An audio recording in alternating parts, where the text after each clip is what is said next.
DJ. Ito nasa likod. Yung people na ako pa yun po yung second section. Okay.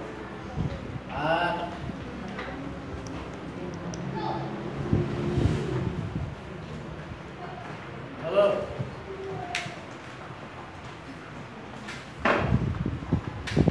Dito po tayo sa ating banal na kasulatan. Salamat po sa special number at magandang umaga po sa ating lahat, sa ating mga kapatiran sa ibang bansa, sa Norway, sa Singapore, at saka sa Hong Kong. Good morning to all of you there. And we pray hard that you are all in good health. That's our prayer in Gethsemane Christian Baptist Church here in the Philippines. Gethsemane Christian Baptist Church in San Mateo. So we are now going to have the review for the past lessons. At yung asers, may mag-cover doon at saka si Bisita dito. May mga aser rin dyan. Walang asers. Doon mag-cover yung isa.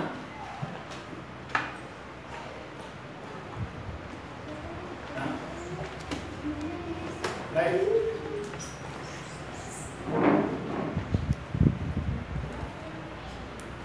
Okay. So, ang nakaraan na lesson po natin ay 2 beses na natalo ang young people. Nagbayad na kayo young people? Ha? Hindi pa. Sana yung tanong na yun. Push up, hindi. Hindi yun. Ha? Aawit ka lang dito, depende. Sige. Okay, dito po tayo sa ating review. Puro mga young people na natalo, ang pangyayari sa mga young people. 2 beses na natalo ang young people, magbabayad na kayo. So, unang tanong. The young people, how may I know I am saved? Magbigay ka ng isa at anong book, chapter at verse. How may I know I am saved? Paano ko nalaman na ako ay ligtas? Okay. 1 John chapter 5 verse 12 and 13. Paano? Anong sinabi doon? 1 John 5 1 John chapter 5 verse 13. Verse 12. Ano sabi po doon? Verse 12 and 13. He that hath the Son hath life, and he that not the Son of God hath not life. These things have I written unto you, ye that believe on the name of the Son of God, that ye may know that ye have eternal life, and that ye may believe on the name of the Son of God. Right. 1-0. Tanong adults. Adults versus young people. So, maliwanag po na how may I know I am saved? Paano kung nalaman na ako ay ligtas? Kasano mo maamumak mga naisala ka na? Kasano? Sa 1 John 5:13, he hath the Son hath life. Iyan ang isa sa basihan. At ang adults, 0. Ang adults naman, sa 1 John 5:12. How may I know I am saved? Because I belong the Son. I belong the Son. Young adults. 1, 2, 3, 4, 5. Out. Young people. 1. I had the Son, Pastor. I had the Son. I have the Son. 2-0. Because I have the Son. 1 John 5:12. At ang sabi po ng Bible, adults, because I am blank the word. Sa 1 John 5:4. Sa 1 John 5:4. Because I am blank the word. How may I know I am saved? 1. Adults. 2. Because I am blank of the word. 3. 4. Adults. 5. Out. Young people, 1, 2, 3, Sige na, sige na. 4. Overcome it. Ano? Overcome it. Overcome it in the world. Overcoming the word. Ready go. 1. Ano tayo sir? 1, 2, Overcome it. 3. The world. Overcome it. The world. Okay. Yes, yun na. Tama ba yun nakalagay sa overcome it the word? 1 John 5:4. Saan sa 5:4? Okay. Sige. 1 John 5:4. Ang sabi po ng Bible? Ay, It's word of God. they are of the word, therefore speak the of the word, and the word and the act. Lips off. 1 John 5:4. For whatsoever is born of Overcome it the word. Okay. 3-0. 3-0. Okay. Ay, ito gawin natin. Walang coaching ha. Pag may nag-coaching, minus na. Minus. Sige, yun na gawin natin. How may I know I am saved? Ha? Ang sabi po ng Bible, whatsoever is plan of God, overcoming the world. Amen. Adults, what? Whatsoever is plan of God, overcoming the world. What? Adults, 2, 3. Adults, whatsoever is plan of God, overcoming the world. 4. Ha? Word of God. Saan sabi ito?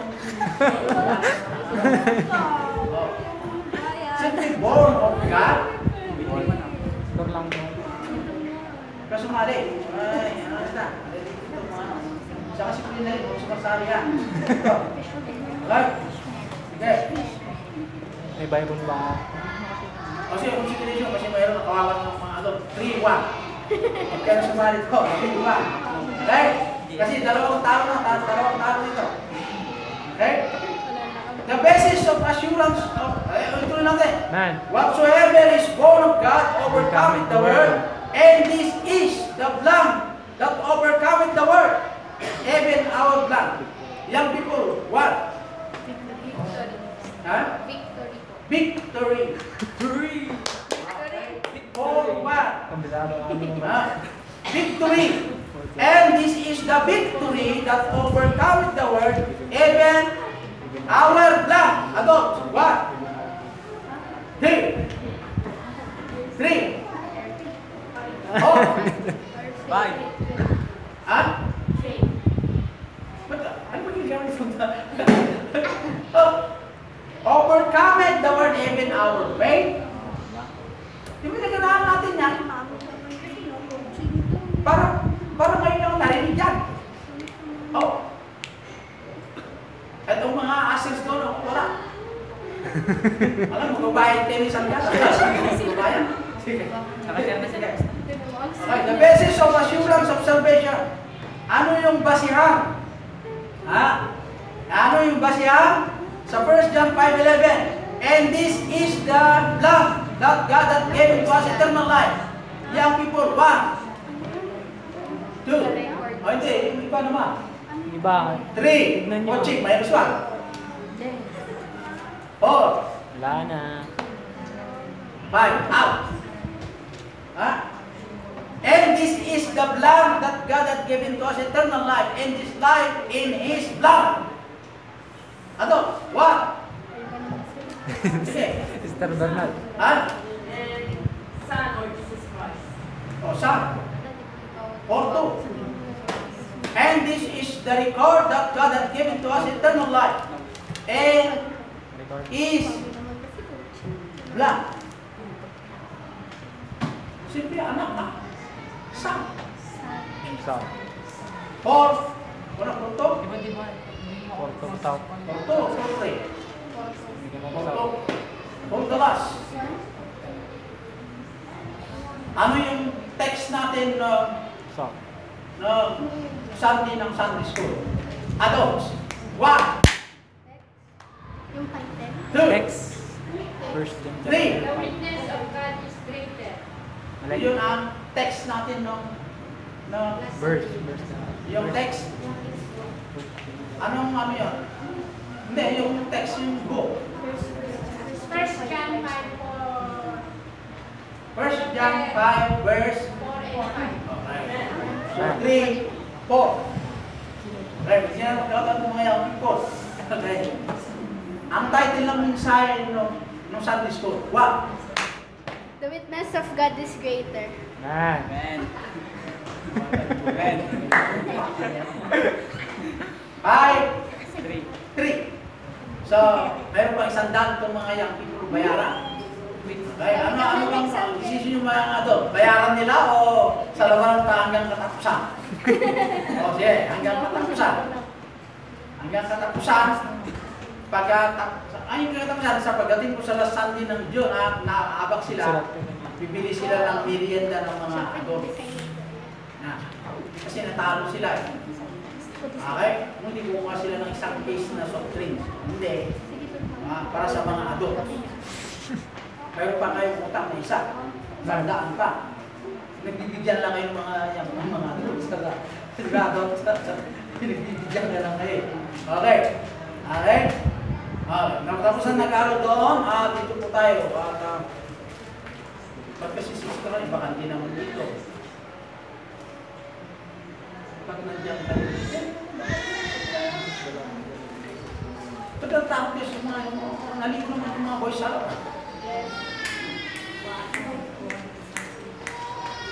Okay. Si Jan, dito ka Jan. Ba't may, binatay ko eh. O, dito yun. Doon lang siksikan, may dito ka. Okay, so, makinig ulit. What happened if I sin? Introduction tayo. Ha? Ano naman ang mangyari kung ako'y magkasala ulit? Wala nang tanong ha? Wala nang tanong yung nakaraan na lesson. Assurance na pagkasan.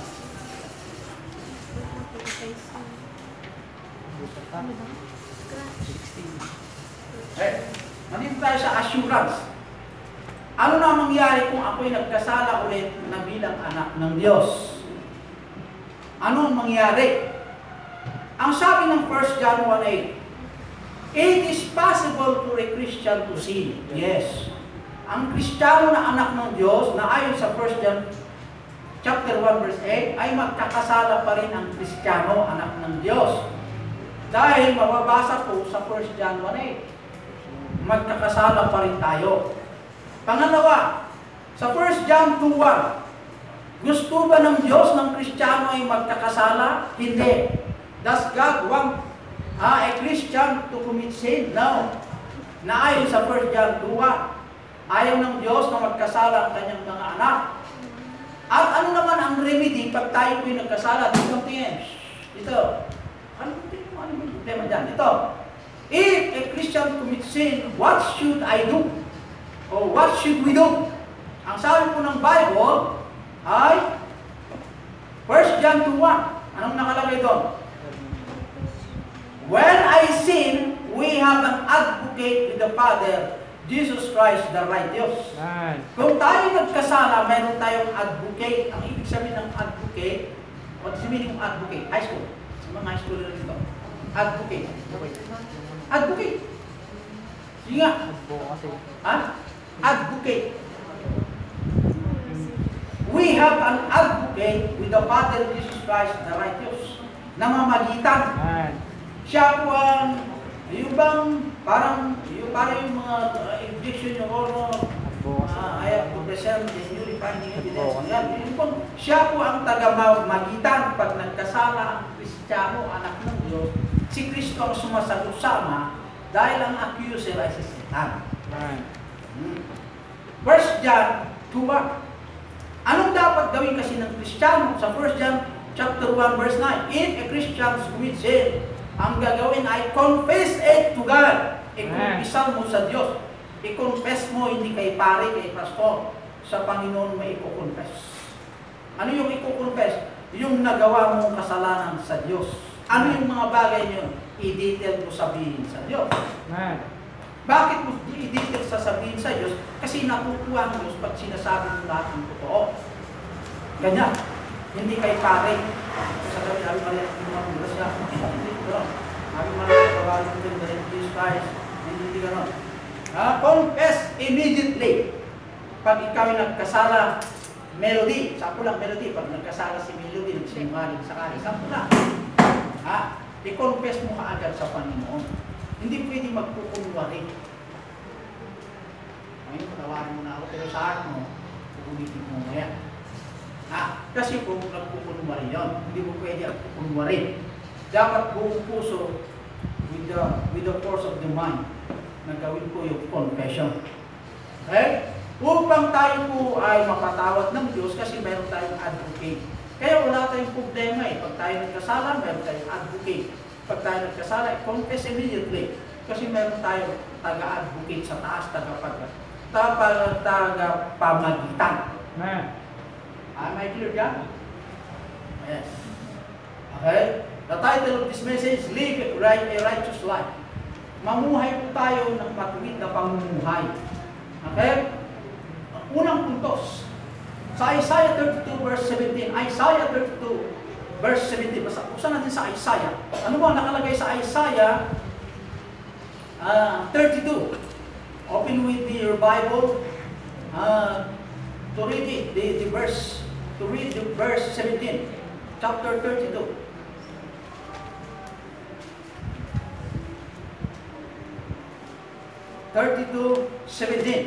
And the works of righteousness shall be peace, and the effect of righteousness, whiteness and assurance forever. Ang unang puntos, the work of righteousness shall be peace. Amen. Pag tayo po lumakad sa kalooban ng Diyos, ay magkaroon po tayo ng kapayapaan. Okay. Tingnan niyo, maging mabuti. Yung tinutukoy na work, magkaiba yung live. Yung live po, ibig sabihin, mamuhay. Yung work, mamuhay, na isagawa yung katwiran upang magpupunla tayo ng matuwid at ang kabayaran, kapayapaan. Bayaran, biro niya. Gagawa ka ng matuwid, ang Diyos ang mapuri, ang bayad, kapayapaan. Walang sinabi ng bago, magbayad ka ng 1,000, ang ibabayad ng Diyos, kapayapaan. Mahalaga po yung peace. Kahit mayroon ka ang lahat, kung walang kapayapaan, wala rin kabuhan. The work of righteousness shall be peace. No Ilocano mati 30-17. Tiagaramit ti kinalintay, isunto ti tamna. Kat pataudin na, iti kinaulimet, ken panagtalag nga agdanayo. Agtalag, panagtalag nga agdanayo. Dahil iti panaka Ilocano, di verse 17. Tiagaramit ti kinalintag, isuntot tangan. Kat pataudin na ti kinaulimat, ken panagtalag nga agdanayo. Dahil po the work of righteousness shall be equals to peace. Gusto mo ang peace? Work for righteousness. Yan, gawin yan eh. Sa Santiago 3:18, Santiago 3:18, and the fruits of righteousness is sown in peace of them that make peace. So, sinabi ni Santiago, makinig po, sinabi ni Santiago na ang bunga ay yung kung itinanim mo na matuwid ay kapayapaan. Of them that make peace. Kaya maliwanag na magkakaroon ka po ng pananampalatayang walang hanggan. Dahil po yung work ng katwiran na ginawa natin na isinapamuhay sa buhay na ito, magkaroon ng pamilyang mapayapa. Amen. Amen? Amen. Bago ganyan ang tingin mo sa akin, anak. Yan. Nakikita eh. May lumasin natin para maliwanag. Sa Proverbs 2:1, whoso loveth righteousness, or whoso loveth instruction, loveth knowledge. Siya sinuman na agayat, instruction nagmula sa banal na salita ng Diyos. Inayat na iti knowledge. Iti knowledge siya, panakaan mo. No, pasbasa ka gamit libro. Author ni Spurgeon, basahan kayo. Author na may panggipti comment ni Spurgeon about salvation. Basahan mo yung book ni Billy Sunday kung anong stand niya sa salvation. Basahin mo rin yung mga ibang author ng men of God. Kanya-kanya ang kanilang dissenting opinion, pero iisang points. Man. That is knowledge. You're gathering knowledge before you have to conclude to yourself na ito po pala ang conclusion. Pinag-aralan mo ito, pinag-aralan mo ito, pinag-aralan mo ito, pinag-aralan mo ito. Saka agibag, saka ito agibaga, di conclusion. Yan di knowledge. Hindi i-apply mo di knowledge nga dito. Ito, should be wisdom. Hindi i-apply mo na, ipakita. Pagpakita mo na yun ang iyong ginawa na mayroon sa wisdom, sa knowledge, yun po ay wisdom. Man. Okay, nitindihan dyan. Dyan. You understand what I mean? Ha? Okay. Dyan. Did you copy what I mean? Are you sure? Okay. I asked you better. Do you understand what? Patayin kita. Hindi nga? Yung ano yun. Tagalog naman yun. Ay, pangalawang puntos. Bago na punta pangalawang puntos, sa Proverbs 10:9. Ang sabi ng Proverbs 10:9, back up po dito po sa ating sentro na Isaiah 32 verse 17. Back up verse. Di magna si galintay, magna si tatalgay. Nung magna kagayang manasaya, itasamo ti Diyos. Lumalakad ka, may assurance. Mas maganda yung gano'n. Tingnan mo yung kasama mo. Tingnan mo. Yan. Okay. Si Diyan. I am Diyan. I am Diyan. I am Hesed. I am Melody. Ito kasi kapatid, ito kasi anak niya, galing sa kanya. Singapore, matagal na sa Singapore yan. Nag-transfer dito, kaya hindi may maiwanan yung salitang English. Ganun talaga sa mga Korean, ganun sa kanila yung lingwahe Korean. Sa atin naman, lingwahe Tagalog. Halo-halo dito eh. May Ilocano, may Tagalog, may Gandang, may Igorot, may Kapampangan. Ito eh, halo-halo. Kaya makukuha kumain ng halo-halo. Okay? So dito pangalawang puntos. Ang unang puntos, the work of righteousness shall be peace. Pangalawang puntos, 2 Timothy chapter 3. 2 Timothy chapter 3. Anong nakalagay sa 2 Timothy? 2 Timothy chapter 3 verse 14. 3:14. But continue thou in the things which thou hast learned and hast been assured of knowing of whom thou hast learned them. Sa 15, and that from a child thou hast known the Holy Scriptures. Listen to me. Which are able to make thee wise unto salvation through faith which is in Christ Jesus. So, learn the Word of God. Pangalawang puntos, learn the Word of God. So, meaning to say, yung Word ay ito po the Bible. Word of God, the Bible in the Scriptures, ay the same, the Holy Bible. The Bible, Genesis, from Revelation, is the Bible. Scriptures, yung pong by chapter. By chapter, by sentence, that is Scriptures. By the Word of God, yung isa-isa, by word. Pero the same point. Kaya parang tayo, yung buhok, tainga, puso, hindi dito by word yan. Yung kamay, tiyan, paa, yan. This is Scriptures. Pangbuwan, ulo hanggang sa paa, the Bible. Yan, sakto yan. So maliwanag na tayo po learn the Word of God. So meaning, kaya pinag-uutos ng Diyos sa Acts 17:11, that search the Scriptures. Search. Ano kaya nasaon to search? Di kaya nasaon to search. ay suki-sukin. Mas lang nga sapon kayo tinapukaw nga balatong. Kaya naman ang balot, balatong ilutok mo, kaumutan, birukan, tata. Dito yung Biblia. Birukan mo at isa o ti Diyos. No, dati Biblia, basahan ni Biblia. Na mayroon pong kagalakan.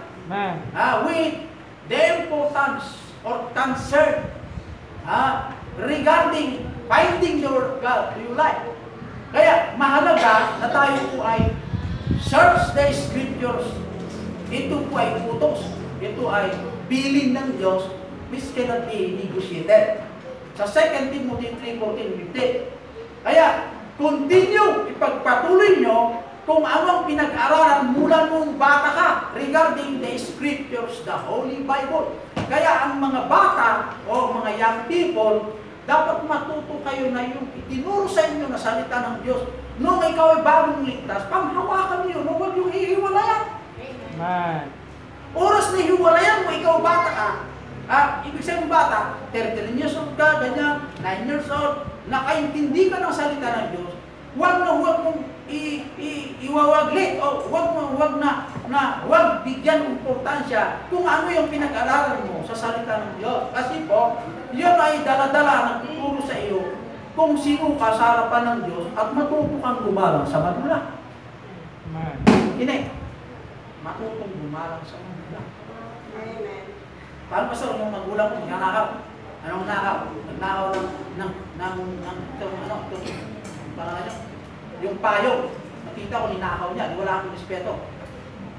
Ito ang pagre-respeto ng magulang, hindi yung nagnakaw. Ang respeto bilang anak. Okay?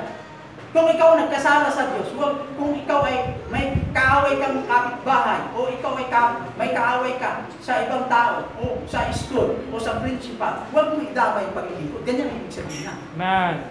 Kung mayroon kang nakita na mali, huwag mo idamay yung relasyon mo sa Diyos. Yun ang ibig sabihin na. Ano yung relasyon mo sa Diyos? Na continue thou in the things which thou hast learned. Amen. Ano yun sa inyo ang napag-aralan mo? Ikaw ay dapat matutong gumalang sa magulang. Amen. Kung isasabi mo, gumagano naman ako pastor, pero ang paa mo, taliwas naman yung tinuturo ng banal na kasulatan, sinungaling ka. Ikaw, Hazel, mag-aaral mo mabuti. Ang ginawa ng Hazel, silpo-silpo, katagpuin mo yung friend niya, sinungaling niya. Kami niya, sample lang yun, sample. Sample lang. O yung sinasabi ni brother mo na, Hazel, mag-aaral ka, opo. Ano lang ginagawa sa school? Silpo-silpo, ipagtagpo kay Mario, kanya. Si Mario na yan. Ay, si Mario na yan. Sa akin na, sila lang nakakapit ko. Sa harapan ni nanay niya, siyang magulang, ganyan. Palabas lang po yun. Kaya, ang Kristiyano, huwag naman tayo palabas. Yung mga young people marami naman mga young people na ito Sumasakit ng ulo ko pag wala naman matino-tino na sinabi ang magulang. Kumusta yung anak mo na ito? Okay naman, pastor. Okay, I will do. The pastor has the concern. Kasi yung pastor kasi, kung bakit tinatanong niya, kasi mahal niya rin itong mga tutang ito. Kahit bata pa ang edad. Bakit? Trabaho yan, hindi lang trabaho. Kung alin ang minahal ng Diyos, mamahalin mo rin. Kung sabi ng Diyos, mahal ko rin paaway mo, mamahalin mo rin. Okay? Okay. Continue down the things which thou hast learned from a child. Thou hast known the Holy Scriptures. So example, ang dapat gawin ng pananampalataya, I learned to thank God for the gift of salvation. Obedience, ibig sabihin. Obedience. We should have the attitude to obey His word. Makita mo natin. Ay, obedience. Romans 6:23.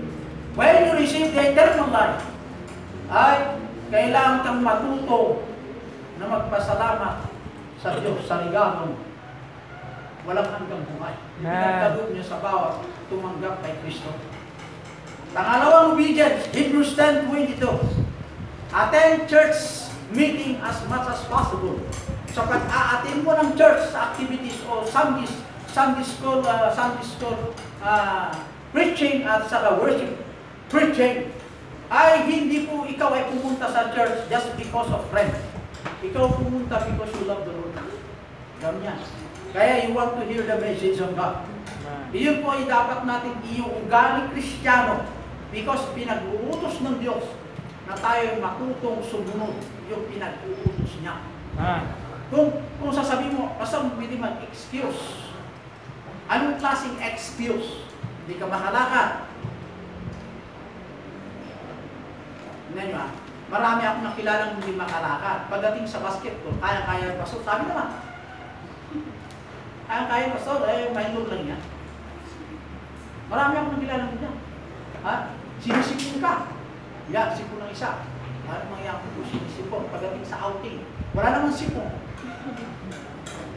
Di ba, melody ba ito gano'n? Tama ba yun? Oo, hindi. Oo, tama. Joy, oo kay Joy. Tingnan yung ugali natin mga. Tatanggal lang yung ugali kayo, 2019 na kayo. Ilibing natin yung 2018 na ugali natin. Bakit hindi natin palitan ng ugali natin na? Magbago na tayo. Ano ngayon? June na ngayon. Palapit na naman ng December. Wala pang 10 taon eh. Ay 10 buwan. Hindi December na naman. Palitan natin yung ganyang ugali. Kaya, obedient ay dapat nasa ugali ng isang Kristiyano. Dahil ang pinagagawa ng Diyos ay hindi po kalugian, kundi a blessing. Sa pangatlong puntos, Acts 16:10. Dahil po tayo po ay 16:10, we should preach the gospel. Si John the Baptist po,